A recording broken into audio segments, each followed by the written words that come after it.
Uncle, আপনি আমাদের কারেন্টের তার কেন কাটছেন?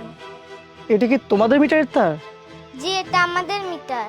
শোনো, তোমার বাবা 2 মাসে কারেন্ট বিল দেয়নি, এজন্য মিটারের লাইনটা কেটে দিতে হবে। তুমি একটা কাজ করো, তোমার বাবাকে ডেকে নিয়ে আসো। আচ্ছা, আমি ডেকে নিয়ে আসতেছি।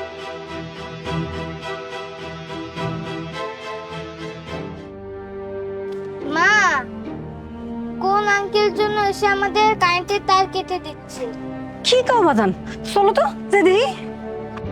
এই যে ভাইজান, আপনি আমাকে কারেন্টের তার কেন কাটতেছেন? বোন, আপনার হাজবেন্ড 2-3 মাস যাবত কারেন্ট বিল দেয়নি। আপনার হাজবেন্ডকে ডেকে নিয়ে আসুন, তা না হলে লাইনটা কাটতেই হবে।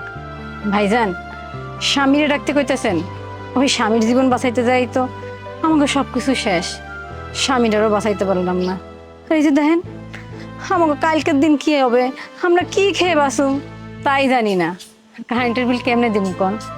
বোন, আপনার কথাগুলো শুনে আমার খুব খারাপও লাগছে, মায়াও লাগছে, কিন্তু আমার কিছু করার নেই, কারণ উপর থেকে যে অর্ডার আছে সেটা আমাকে পালন করতে হবে। তবে হ্যাঁ, একটা কাজ অবশ্য করতে পারি। আজকে সন্ধ্যার মধ্যে যদি টাকাটা দিতে পারেন তাহলে হয়তো কারেন্টের তারটা কাটা হবে না, ঠিক থাকবে। দেখুন, যদি কোনোভাবে টাকাটা দিতে পারেন তাহলে সব ঠিক থাকবে। কি হয়েছে মা? কিছু না বাজান, এই যে আমরা যে 3 মাসের কারেন্টের বিল দিতে পারি নাই, এই জন্য আঙ্কেল আইসা কারেন্টের লাইনটা কাইটা দিয়ে গেছে। এখন কি করব? জানি না কি করুম। তাই চলো তোমার দাদার কাছে যাই, তোমার দাদা যদি কিছু টাকা দেয় তাহলে কারেন্টের বিল দিতে পারো। চলো।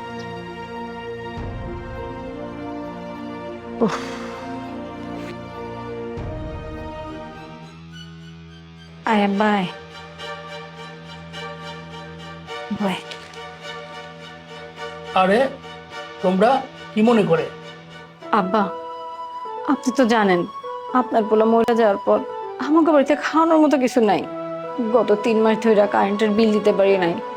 আজকে কারেন্টের লোক আইসা কারেন্টের তার কাটা দিতে গেছিল।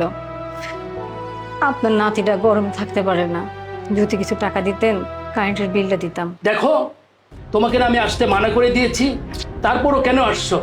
তোমাকে বিয়ে করার পর থেকে আমার ছেলেটা অসুস্থ হয়ে তিলে তিলে মৃত্যুবরণ করেছে।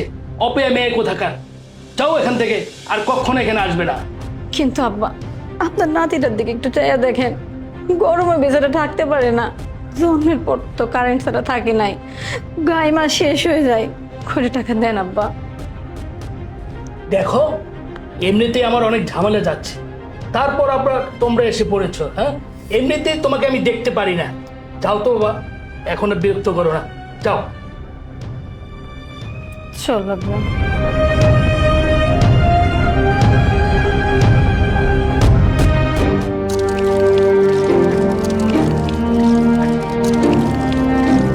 আপা, সামাদ ভাই বাসায় আছে? সামাদ ভাই, আপনি জানেন না উনি তো 3 মাস আগে মরে গেছে। হাই হাই, কি বলেন? এই জন্য মনে হয় আমি ওনাকে ফোন দিয়ে পাচ্ছি না। আমি ওনার আগের অ্যাড্রেসে গেছিলাম কিন্তু এখানে পাই নাই। পরে অনেক কষ্ট করে এই অ্যাড্রেসটা ম্যানেজ করে এখানে আসলাম। ওনারে ফোন দিতেছেন, ফোন থাকলে তো ফোন ঢুকবো। ওনার চিকিৎসার জন্য অনেক টাকা খরচ হয়ে গেছিল, ঘরে যা ছিল সব বিক্রি করে দিছি। আর এই যে আপনি কইলেন না পুরান বাড়ি, ওটা তো আমাগোই বাড়ি ছিল, ওনার চিকিৎসার জন্য সেটাও বিক্রি করে দিছি। তারপরে কই যাবো, এই ভাঙ্গা ঘরে এসে উঠছি। আচ্ছা যাই হোক, আমি তার কাছ থেকে কিছু টাকা ধার নিয়েছিলাম, তখন দিতে পারিনি তো। এই যে এই টাকাগুলো একটু রাখ।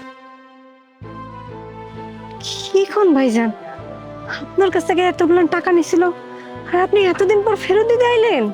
এই জামানায় কেউ এরকম ভালো আছে পাওনা টাকা শোধ করে আইসা? আমি তাহলে আসি। হ্যাঁ,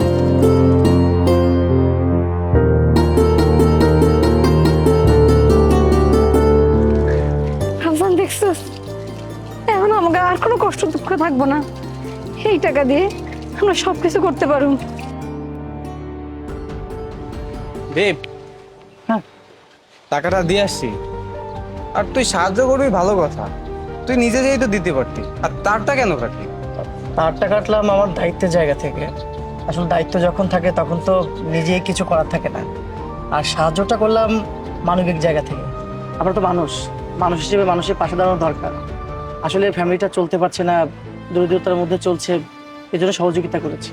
আর ভাবছি যে এইভাবে সহযোগিতা করে যাও প্রতি মাসে যতটুকু পারি। সবই তো বুঝলাম, কিন্তু তাদেরকে মাসে মাসে টাকা দিবি কোথা থেকে? তার জন্য তুই চিন্তা করিস না, আমি একটা উপায় বের করে রেখেছি। ওই যে আমি যেখানটা চাকরি করি বিদ্যুৎ অফিসে, আমাদের তো প্রতি মাসে ভাতা দেয়, ওই ভাতা থেকে যতটুকু সম্ভব ওদের পরিবারকে দিব, তাহলে আমার ভাতার টাকা অন্তত পরিবারটা স্বাচ্ছন্দ্যে চলতে পারবে, এটাই আর কি। আচ্ছা ঠিক আছে, যা তুই তোর কাজটা কর। ঠিক আছে।